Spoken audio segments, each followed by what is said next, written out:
বিশ্বনবী মক্কার জমিনে দাওয়াতি কাজ যখন শুরু করলেন, তিনি দেখলেন এই মক্কায় দাওয়াতি কাজের একটা শক্ত অবস্থান নিতে হলে দুইজন লোকের একজন আমার চাই।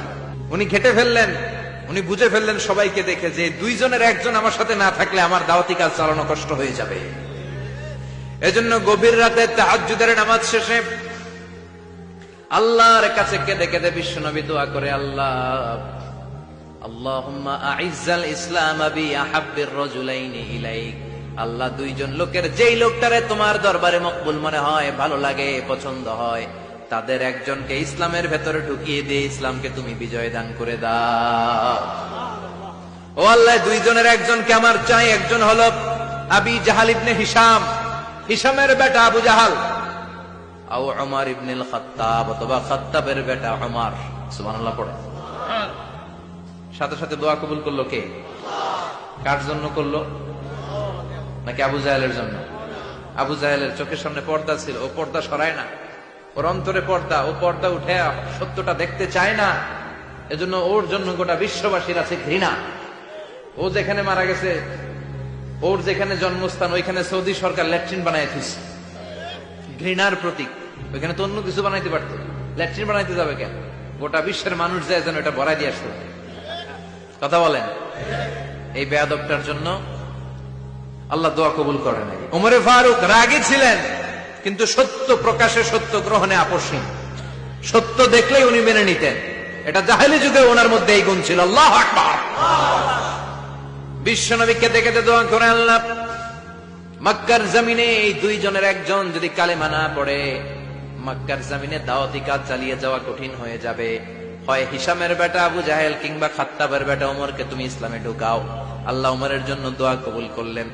বিশ্বনবী তখনও বুঝতে পারেন এই দোয়াটা কার জন্য কবুল। হঠাৎ ওমরে ফারুক বিশাল একটা নাঙ্গা তলোয়ার নিয়ে বিশ্বনবীকে হত্যা করার জন্য ছুটে এলো। বিশ্বনবী তখন মক্কার আরকাম ইবনে দারুল আরকামের ঘরে সাফা পাহাড়ের পাদদেশে লুকিয়ে লুকিয়ে দাওয়াতি কাজ করতেন। আশেপাশে সাহাবীরা বসা। বিশ্বনবীর চাচা হামজা ইবনে আব্দুল মুত্তালিব বললেন, নবী, তাড়াতাড়ি পালিয়ে যান, ওই যে দেখা যায় ওমরে ফারুক তলোয়ার নিয়ে আপনারে মারতে আসছে। বিশ্বনবী বললেন, চাচা সরে যান, সাহাবীদেরকেও সরে যেতে বলেন, দরজাটা খুলে দেন, ওমরকে আসতে দেন। আমার তো মনে হচ্ছে ওই যে তাহাজ্জুদের নামাজ পড়ে আল্লাহর কাছে কেঁদে কেঁদে আমি দোয়া করেছি, আমার দোয়াটা আজকে কবুল হতে চলেছে। আমার তো মন বলছে আল্লাহ দোয়াটা কবুল করবে। দরজা খুলে দেন। ওমর ফারুক চলে আসলেন, এসে তলোয়ার রেখে দিয়ে আঙ্গুল উঁচু করে বললেন, আশহাদু আল্লা ইলাহা ইল্লাল্লাহ, আশহাদু আন্নাকা মুহাম্মদ রাসূলুল্লাহ। ঝিনুকের ভেতর লুকিয়ে থাকে যেমন মতি, কালমা শাহাদাতে আছে আল্লাহর জ্যোতি। সুবহানাল্লাহ পড়েন।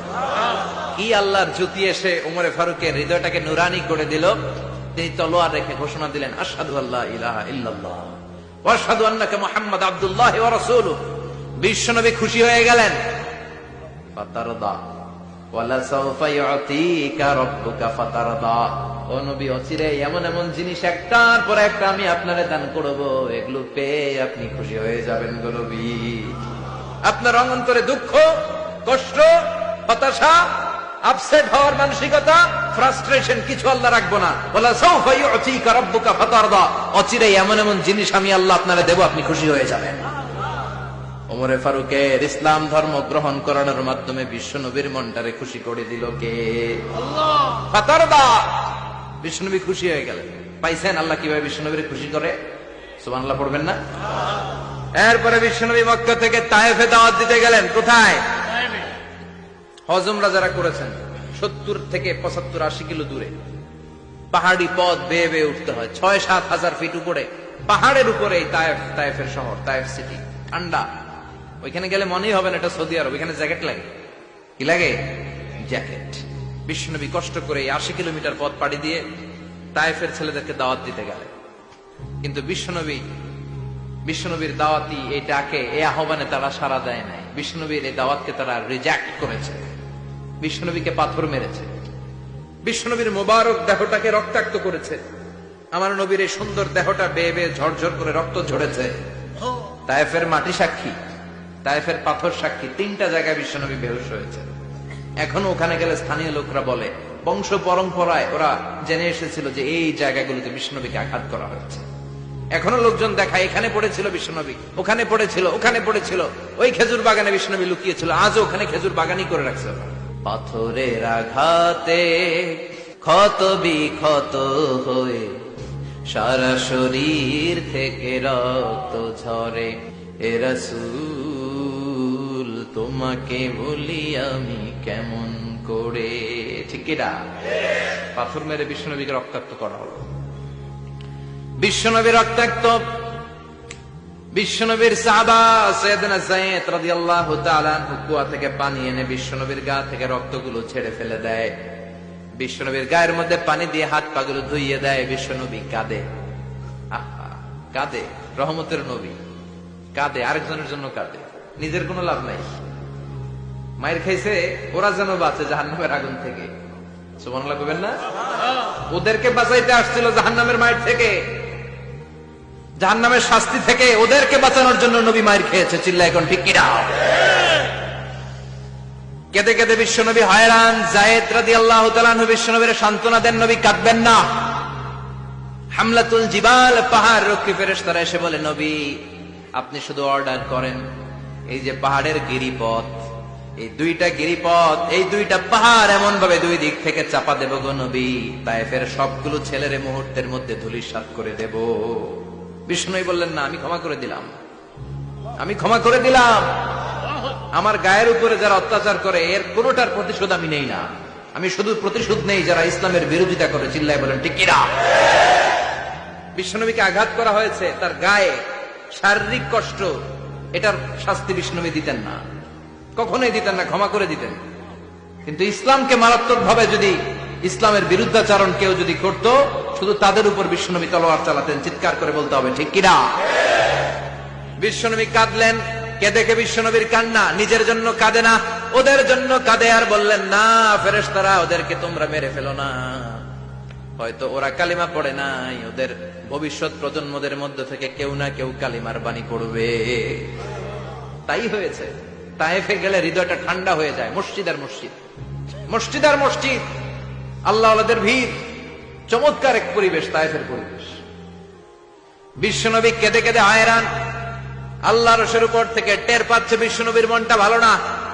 এত আশা নিয়ে, ভরসা নিয়ে, কোথাও জায়গা না পেয়ে তায়েফের এখানে আসলাম দাওয়াত দেওয়ার জন্য। তায়েফের ছেলেগুলো দাওয়াতের আমার দাওয়াত গ্রহণ করলো না।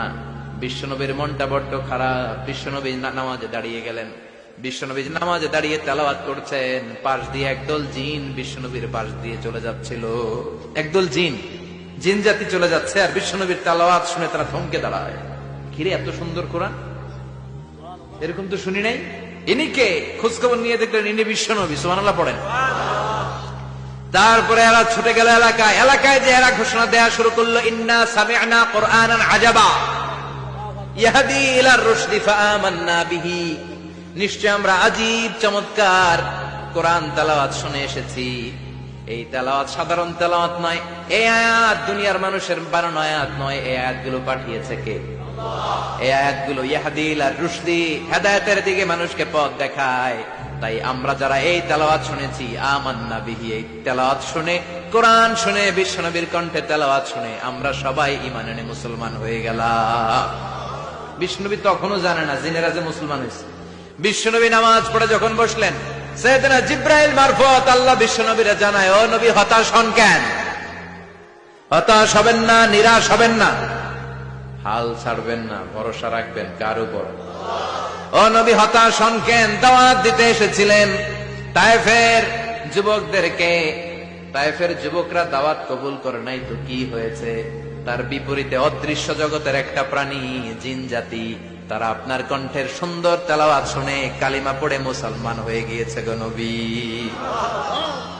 বিশ্বনবীরে শোনায় দিলেন, ফাতারদা, বিশ্বনবী আবার খুশি হয়ে গেলেন। ওয়ালা সাউফা ইউতিকা রাব্বুকা। যেখানে বিশ্বনবীর মন খারাপ, বিশ্বনবীরে ভালো করার থেরাপি আল্লাহর জানা আছে না নাই? সুবহানাল্লাহ পড়ে। যেখানে বিশ্বনবীর মন খারাপ, সেখানে বিশ্বনবীর মন ভালো করে দেয় কে?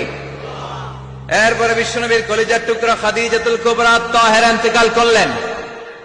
বিশ্বনবীর মনটা, হৃদয়টা আবার ভেঙে খান খান হয়ে যায়। খাদিজাতুল কুবরা তাহেরা ছিল বিশ্বনবীর প্রথম স্ত্রী। নিজের যত সম্পদ ছিল সব বিশ্বনবীর পায়ের সামনে ঢেলে দিয়েছে, সব ঢেলে দিয়েছে বিশ্বনবীর জন্য। উনিও স্ত্রী, আমাদের স্ত্রীগুলাও স্ত্রী, পার্থক্য আছে না নাই? নিজের যা ছিল সব দিয়ে দিল স্বামীরে। বিশ্বনবী বলতেন রুজিকতু হুব্বাহা, খাদিজাতুল কুবরার ভালোবাসা সহিহ মুসলিমের বর্ণনা, আল্লাহ আমার হৃদয়ের ভিতরে রিজিক হিসেবে দিয়েছে। দোয়া করলে আল্লাহর কাছে বলছেন, আল্লাহ কিয়ামতের কঠিন দিন, যেদিন বন্ধু বন্ধুরে চিনবে না, ভাই ভাইরে চিনবে না, পীর সাহেব মুরিদরে চিনবে না, মুরিদ পীর সাহেবরে চিনবে না, দলের নেতা কর্মীরে চিনবে না, কর্মী দলের নেতারে চিনবে না, ওই কঠিন বিপদের দিনে আমি আমার খাদিজারে যেন ভুলে না যাই। একটা মহিলাকে রব্বুল আলামিন আরশের উপর থেকে সালাম জানিয়েছেন, মহিলাটার নাম হলো খাদিজা। ইসলামের সর্বপ্রথম কালিমা পড়ে যে নারীটা মুসলমান হয়েছেন তিনি হচ্ছেন খাদিজাতুল কুবরা তাহেরা। এই খাদিজাতুল কুবরা তাহেরা ইন্তেকাল করলেন, বিশ্বনবীর হৃদয়টা ভেঙে খান খান হয়েছে, হৃদয়টা ভেঙে যায়। এরপর চাচা আবু তালেব তিনিও ইন্তেকাল করলেন। বিশ্বনবীর হৃদয়টা মনটা বিষণ্ণ হয়ে যায়, চিন্তায় পেরেশান হয়ে যায়। ডানে বায়ে তাকিয়ে দেখে বিশ্বনবীর সাহায্য করার কেউ নাই, সব দিকে খালি শত্রু, সব দিকে বিশ্বনবীর দুশ্মন। কলিজার টুকরা স্ত্রী বাসায় নাই, শেল্টার দেওয়ার মতো চাচাও নাই। বিশ্বনবীর মনে হয় গোটা দুনিয়ায় যেন তার কেউ নাই। বিশ্বনবী আবার হতাশ হয়ে পড়লেন। কিন্তু বিশ্বনবী যদি হতাশ হয়, ওনার মন ভালো করার একজন আছে, তিনি কে? আল্লাহ বললেন, জিব্রাইল যাও, আমার নবীর মন খারাপ, স্ত্রীর বিয়োগে বিশ্বনবী বিষণ্ণ, চাচা চলে গেল, বিশ্বনবীর হৃদয়টা ভেঙে খান খান হয়ে যায়। বিশ্বনবীরে বলো দুনিয়ায় থাকার দরকার নাই, ডেকে আমার আরশে নিয়ে আসো, আমার সাথে কথা বললে বিশ্বনবীর মন ভালো হয়ে যাবে। আমার সাথে কথা বললে নবীর মন ভালো হয়ে যাবে। সুবহানাল্লাহ পড়েন। কি নবী, উনার ভালো করা, মন ভালো করে দেয় আল্লাহর কাজ। সুবহানাল্লাযী আসরা বিআবদিহি লাইলাম মিনাল মাসজিদিল হারামি ইলাল মাসজিদিল আকসা। এখানে বলা হলো ইসরার কথা, আর মেরাজ সাব্যস্ত হয়েছে হাদিস দ্বারা। জোরে কোন ঠিক কিনা? মেরাজ নিয়ে গেলেন, ঊর্ধ্ব জগতের ভ্রমণে নিয়ে গেলেন। জিব্রাইল ডেকে বললেন, ও জিব্রাইল, আমি জানি বিশ্বনবীর মন খারাপ, স্ত্রী নাই, চাচা নাই, তুমি বিশ্বনবীর নিয়ে আসো তো, আমার দরবারে নিয়ে আসো, আমার সাথে কিছু সময় কাটাবে, আমার সাথে কথা বলবে, মন ভালো হয়ে যাবে। ওয়ালা সাউফা ইউতিকা রাব্বুকা ফাতারদা। ও নবী, এমন এমন জিনিস আপনারে আমি দেব, এগুলো দিয়ে আমি আপনার মনটারে ভালো করে ফেলবো। চিল্লায় কোন সুবহানাল্লাহ। মেরাজ থেকে ফেরার পরে অত্যাচারের মাত্রা আরো বেড়ে গেল, কিন্তু অত্যাচারে মুমিন কখনো কাবু হয় না। জোরে কোন ঠিক কিনা? বিশ্বনবীরে বলা হলো, ক্ষমতার চেয়ার দেব, সুন্দরী নারী দেব, সম্পদের পাহাড় বানিয়ে দেব, শুধু কালেমার দাওয়াত বন্ধ করে দাও। বিশ্বনবী বললেন, তোমাদের 3 দফা, আমার শুধু 1 দফা। বিশ্বনবীর কয় দফা? বিশ্বনবী বললেন, লা ওয়াদাউ আশ-শামসা ফি ইয়ামিনি ওয়াল কমারা ফি ইয়াসারি। আকাশের সূর্যটা যদি ডান হাতে দাও, চন্দ্রটা যদি বাঁ হাতে দাও, যে কালিমার দাওয়াত দিতে আমি শুরু করেছি, এই দাওয়াতের রাস্তা থেকে কেউ আমার পিছনে সরাতে পারবে না, কেউ পারবে না। এই পথে আমি নেমেছি, এই পথের শেষ আমি দেখে ছাড়বো। বিশ্বনবীর প্রাইম রেসপন্সিবিলিটি হচ্ছে লিউযহিরাহু আলা দ্বীনি কুল্লি। মানব রচিত যত মতবাদ আর যত কথা আছে, যত ডক্ট্রিন আছে, সবকিছুর কবর রচনা করে কালিমার বিজয় আর কালিমার পতাকাকে পতপত করে উড়িয়ে দেওয়া। চিল্লায় এখন ঠিক কিনা? মেরাজ থেকে আসার পরে অত্যাচার আরো বেড়ে গেল, মক্কায় থাকার সুযোগ নাই, কোথাও কেউ বিশ্বনবীর আশ্রয় দেয় না, যেখানেই যায় বিশ্বনবীর তাড়িয়ে দেয়। আবার বিশ্বনবীর মন খারাপ। আল্লাহ বলে, নবী চিন্তা করবেন না, মদিনাতে আপনার জন্য চমৎকার রাষ্ট্র আমি রেখে দিয়েছি, আপনি হিজরত করে চলে আসেন। বিশ্বনবী হিজরত করলেন, মদিনায় যে আবার মনটা প্রশান্ত হয়ে গেল। সুবহানাল্লাহ পড়ে। তার মানে যেই জায়গায় বিশ্বনবীর ব্লকেজ